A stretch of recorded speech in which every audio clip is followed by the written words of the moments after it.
Turning 50 hit me harder than what I realized, but not because of the number, but because of everything I wish I knew earlier. If you're in your 30s or your 40s, this just might save you years of mistakes, regret, and missed opportunities. I'm Matt Rudman. I'm a martial arts instructor, business owner, and also father. And like many of you, I'm just a regular guy trying to work out life and keeping it all together. These 10 lessons come from real life, real losses, real wins, and the mindset shift that changed everything for me. Number 1, building systems, not motivation.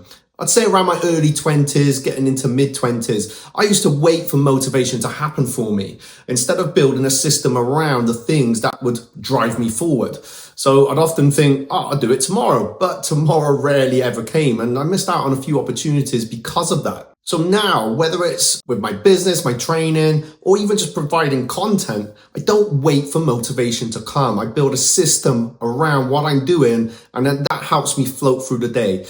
I didn't really feel like making some content today, but I had a system in place that will enable me to do that, whatever the weather, whatever I'm feeling. Number 2, your body remembers. In my 20s, 30s, a little bit my 40s, I treated myself like I was invincible.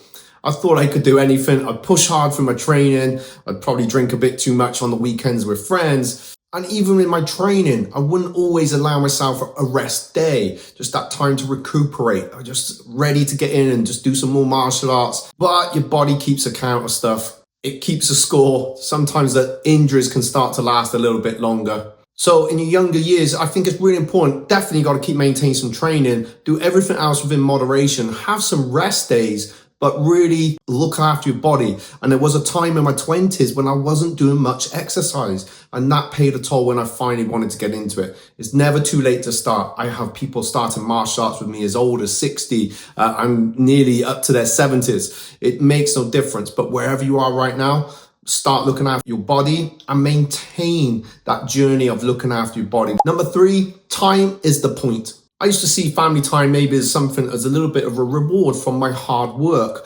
focusing on my business, focusing on the work. So it was almost like it was something I deserved had I done what I needed to do to provide for the family. Until one day, life circumstances changed and I had to really make time for my family, for my children. You know what? You only have 18 summers with your children. And it's so true. My eldest is coming up to 17. I've got a baby as well. So in those early years, your children probably aren't going to remember too much. And it's a great time to build that bond. The last 17 years of my eldest, it's gone so fast.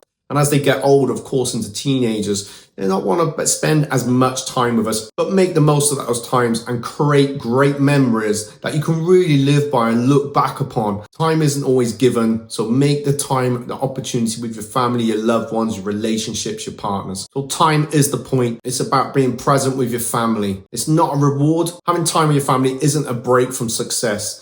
It is success in its purest form. Number 4, speak before you break. I noticed from my own experiences, I kept a lot of emotions and feelings and thoughts and wherever I was going bottled up inside. I didn't speak out until it was really too late. Fortunately for me, I was able to sort myself out and get myself back on track, but that took a lot of time. It took a lot of emotions. It took a few steps back to go a few steps forward.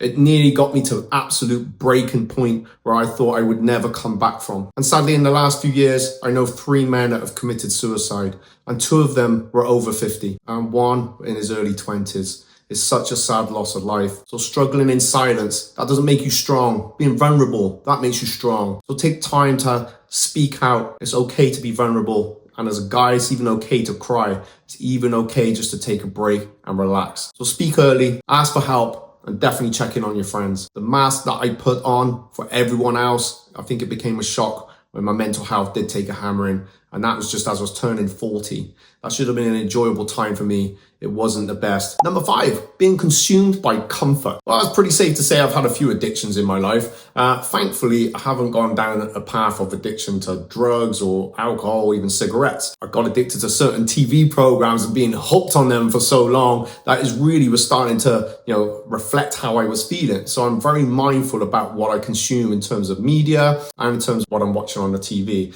I've gone off people arguing on the TV. It just seems to affect my mood and my emotions. Now, if you've been watching some of the other videos, you may have also seen that I've also recently given up sugar, and it was more to support my wife on her healing journey. But oh my gosh, please check out that video if you want to find out more. Coming off that, I've lost a lot of weight. I actually sleep much better. I didn't think I could do it, but I did. I got through that, and I'm feeling all the better for it. Those injuries I talked about earlier, by giving up the sugar, some of the inflammation that I may have had from my knees of constantly jumping around and teaching, 3 to 4 hours every day, they've really eased up, and it's made a massive difference. Now, I haven't completely ruled out sugar from my life, but I'm very thoughtful about when I'm going to have a treat or anything like that. And I'm pretty much clean through this for a good period of time before I decide, maybe today I can relax back a little bit. You don't need a diet. You do need awareness, and to be aware of how your body is. All these things, they keep a track. Your body keeps a score of all the things, where we've let ourselves go. Like that 1 time, 2 time, 3 time, 4 time, they all add up. So comfort, it's okay. There's nothing wrong with that, but it can consume you, or you can choose to consume it on your own terms. Number 6, confidence is built. I used to think confidence was like something people were born with. And I used to look at people, oh my gosh, they've got so much confidence. Wish I could be like that. What I've realized, especially as I became a martial arts coach, that my confidence really had to grow. I was confident in my martial arts, but when it came to teaching and speaking those words out, that was a little bit different. Even creating content. I started doing videos way back in 2018, and I was fine with it, but it was a bit weird going from talking to a class of 30 people to just talking to a camera or a phone just staring at me. But every confident person I know has built it through action. In fact, if anything, confidence is an act of you having some courage to take that step forward and going into the unknown, coming out of your comfort zone, just little step at a time. Your confidence will grow in whatever direction that you want to take or improve on. Even when life chucks a curveball and you've got to change your life around, maybe from a relationship breakup or a loss, confidence will grow. And actually, when you look back, you realize, those bad times, it wasn't so bad after all. I've grown because of it, and as a result, I love stepping outside my comfort zone. I love going back to the learning stage and the drawing board to restart and almost reinvent myself all over again. Number 7, saying no is a superpower. Oh my gosh, I think I used to say yes to everything. Literally everything. I couldn't wait to help someone. I got such a joy from helping people and, how I could help them, how I could improve this. Yes, want me to drop everything? Yeah, I'm on my way. I'm there for you. Whether it be clients, friends, complete strangers, family, I was there to say yes. But eventually it took its toll. And it took its toll in some of the worst times of my life because it drained me, and then it drained me even more. And then I would feel pressure by saying yes, and some people didn't really like that. And what I realized then, instead of feeling guilty about it, no, that wasn't what I needed to do. What I needed to do is take myself back first, refill myself. I can't give from an empty cup. So sometimes you just got to say no, and then you have got more of you to give. Saying no isn't rude, it's powerful. Every time you say no to something that doesn't align with either your goals, your values, even your energy, you are saying yes to something much more powerful, and you will be able to give much more from an open heart to whoever it is that you want to help. Number 8, battling that inner voice. The hardest fight you will ever have isn't at the gym. It's not on the streets if someone pounces up on you. It's what's going on in your own head. I teach self-defense, but the biggest self-defense we got to defend against is ourselves. It's our own limiting beliefs, our limiting thought patterns. That little chimp on our shoulder, it starts telling us stuff when our ego is really affected. The voice that says you're not good enough, you're not ready, you're not even capable. That voice, that's the one that's the real battle. I've faced that voice so many times, more times I can possibly begin to count. And I bet if you was to go back, get yourself a time machine, maybe go back 30, even a little bit longer, and then ask a version of myself then, this is what you're going to be doing, I wouldn't believe it. And definitely straight away, a voice would come up on my shoulder and say, no, you won't be able to do that because of this, and this. But even to create content, there's a voice that comes on in my head. I want to help as many people as I can, but that voice is still saying, oh, what's the point? Only one person watched this, you've only helped one person. But that one person, these tips can really make a difference to. And that's how I counteract anything that's going on in my head. Starting a business, that was not easy. That was tough. Going through COVID 5 years ago, that voice was very apparent in my head. This is not going to work. This is not going to work. And sometimes you may even find other people are saying that to you as well, because that is their own voice. That is their own limitations. That is okay, but they are not yours. So when that voice does pop up in your head, trying to tell you and bring you back, that is all part of the journey. It's very normal. And if anything, take that step forward and your confidence will grow. We are here to learn and develop. My son is 14 months old and he's still learning to walk. He's trying to take those steps forwards, but he's not giving up. He's just going in his own time. He'll stand up for a bit. He might wobble. He may take a step. He may sit down, but there's a big smile on his face, whatever he is doing. You are not your thoughts. You're just the awareness behind them. And the only way for you to win is to stop letting those negative thoughts run the show. You are in control. Just tell that chimp, it's okay. Calm down. We're going to be fine. I know we're nervous. That's good. That means we're ready. Our body's warming up us into whatever it is we want to do. Number 9, legacy starts now. I used to think legacy was something you left behind, but it's not. I've worked out it's how you live your life today. It's how you show up when no one's watching. It's how you treat others when they're not there. It's how you treat people when there's nothing to gain. Every moment is your legacy in motion. And people are going to come into your life and they're going to go out of your life. You're going to have people that are still there, that your grounded friends and family that are always around. They're there. And that's your legacy as today with your friends, your family, your children, your loved ones. It might change. Mine's changed, but that's okay. My legacy is about where I am right now. The past is gone. The future's yet to come. Stay in that moment. And your legacy is now, because that's exactly how people will remember you, is right now in this very specific moment. And isn't it better that we're still around to see that?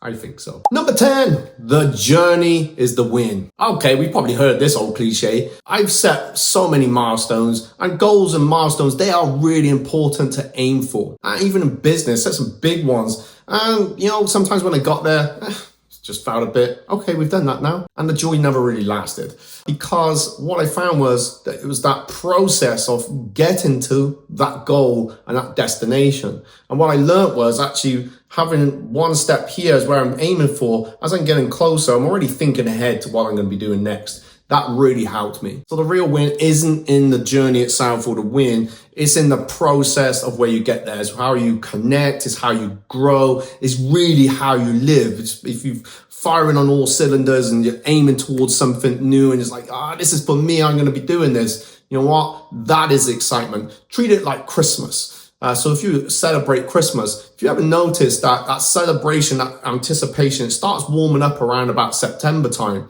And it builds up, builds up, builds up. And we get to the day, often some people can just feel a bit, what? Is that it? No, that wasn't it. It's still going to carry on because you've probably got a few other days where you're going to see people. But it wasn't just about those gifts. It was the build-up. It was that journey onto the build-up. Maybe it was going to see your kids do their play. When they're still at schools, you haven't quite finished for Christmas yet. Maybe it was that works night out. Maybe it was just that feeling of joy being out around in the lights. So it's the journey of the process of us going towards that destination, but making sure we set ourselves something ahead. Maybe that's why we set New Year's resolutions after Christmas, and the fact it's a new year, right? So stop waiting to arrive. Live like you've achieved it anyway, but the journey is the path itself. That is the success within itself, that path that you're following and aiming for. So if I could go back, I wouldn't really change the struggles, but I would learn them and get through them much faster. And if you're watching this right now, I'm hoping that these tips will help you navigate through some of these yourself. It doesn't really matter how old you are right now, 35, 45, older than me, 55, you've still got time. And the best time to start is now. And the next best time to start is now. So use it well and make the most of all that time. It can go fast. There's some things we can look at and think, oh my gosh, that felt like last week. And then we look at a photo and say, okay, was I wearing that? That was 1985. If any of this resonated, drop a comment below with the one tip or lesson that you really needed to hear today. And if you're on the same path of mindset, health and growth, make sure you hit subscribe. Got some great content coming your way. And until then, peace, love, see you soon.